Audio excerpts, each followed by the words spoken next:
Dipicu masalah utang piutang, pemirsa, dua ibu rumah tangga di kota Cilegon, Banten tega membunuh teman arisannya sendiri dengan cara disekap dan dianiaya. Penangkapan salah satu pelaku ini, pembunuhan ini dilakukan di Kampung Simpang 3, kota Cilegon, Banten, yang sempat memancing emosi warga. Ya, kasus ini terungkap setelah korban yang sudah meninggal dunia diantarkan oleh taksi online ke rumah sakit karena diperintahkan oleh kedua pelaku NI dan SK dengan alasan bahwa korban sedang sakit. Petugas rumah sakit yang curiga kemudian melapor kepada pihak kepolisian dan korban diketahui tewas setelah mendapatkan sejumlah luka usai disekap dan dianiaya pelaku dengan cara diikat pada kursi serta dilakban. Korban juga sempat melakukan perlawanan namun tak bisa lari dari para pelaku hingga akhirnya meregang nyawa. Menurut polisi, aksi pembunuhan tersebut dipicu oleh rasa sakit hati pelaku kepada korban serta terkait utang piutang.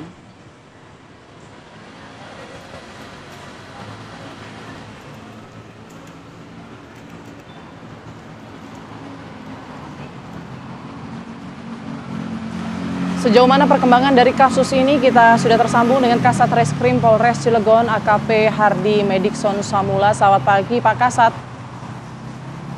Selamat pagi Mbak Putri, Mas Reza. Baik, Pak, bisa diceritakan secara singkat kronologi dari kasus ini, perkembangan kasusnya sudah sejauh mana? Oke, baik Mbak, terkait dengan kasus pembunuhan yang dialami oleh korban SK umur 55 tahun, memang kejadian itu terjadi sekitar tanggal 10 Juni kemarin di rumah salah satu pelaku. Untuk modus itu sendiri antara lain adalah hutang piutang, yang mana salah satu pelaku itu, si NI itu memiliki hutang terhadap korban sekitar 10 juta rupiah. Kemudian juga menurut NI dia merasa sakit hati karena korban selalu mengejeknya. Kemudian pada tanggal 10 itu korban dihubungin, korban untuk datang ke rumah pelaku untuk mengambil uang arisan dengan alasan seperti itu. Kemudian ketika sampai di rumah korban sempat terjadi cekcok, kemudian korban disekap dengan cara diikat tangan dan kakinya, kemudian dilakban di bagian kaki, mulut, dan juga mata. Korban sempat melawan, namun karena korban ini memiliki penyakit bawaan sehingga korban tidak sadarkan diri sampai meninggal nyawa. Oke, Pak Kasat, berarti bisa dibilang bahwa tidak ada rencana pembunuhan begitu ya? Hanya berencana untuk menyekap saja awalnya? Kalau untuk perencanaan, itu kita lihat dari adanya barang bukti yang dimana sudah disiapkan atau alat-alat yang akan dipakai untuk melakukan penyekapan itu sudah disiapkan jauh sebelumnya. Sebelum korban ini datang ke rumahnya. Seperti lakban, tali kur, dan lain-lainnya.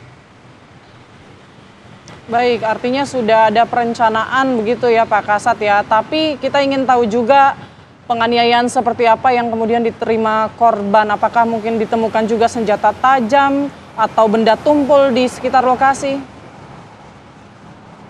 Untuk sampai saat ini penganiayaan baik menggunakan senjata tajam maupun senjata tumpul belum ditemukan.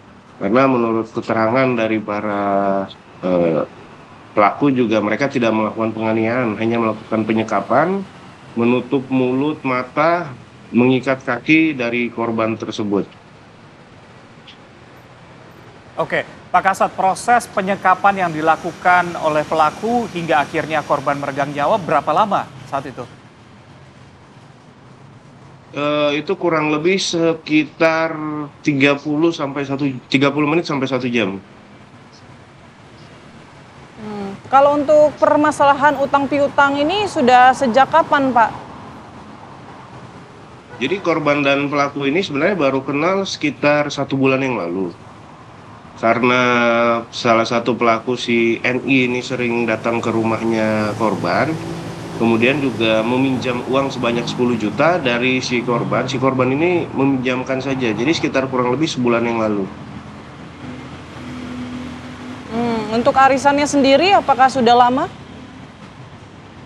Untuk arisan hanya komunitas mereka, jadi sudah cukup lama lah Mbak. Oke, baik. Dari hasil pemeriksaan sementara sebenarnya sakit hati sempat dikatakan begitu, ejekan seperti apa yang dilakukan oleh korban sehingga akhirnya bisa begitu sakit hatinya pelaku ini? Kalau menurut dari keterangan pelaku NI, dia merasa sakit hati karena korban pernah mengatakan dia itu sempat menggelapkan uang, kemudian juga ada terkait masalah perselingkuhan seperti itu. Apakah sudah berkali-kali pernyataan tersebut dikeluarkan? Menurut dari NI itu sudah beberapa kali dikeluarkan dari mulut korban terkait penyampaian seperti itu. Baik, Pak Kasat, konstruksi hukum, apakah kemudian pasal pembunuhan berencana akan dikenakan atau sanksi apa? Ya, jadi kalau untuk konstruksi hukum sendiri kita tetap mengenakan terkait masalah pembunuhan berencana itu pasal 340 yang kita subsidiarkan dengan pasal 338, pasal 365 ayat 3, kemudian pasal 170 ayat 3 dan 351 ayat 3 dengan ancaman hukuman mati dan atau penjara seumur hidup. Oke, baik. Kita akan menunggu bagaimana kelanjutan dari kasus ini. Terima kasih bergabung bersama kami Kasat Reskrim Polres Cilegon AKP Hardy Medikson Samula. Baik, terima kasih Mas. Pemirsa, kita jeda terlebih dahulu.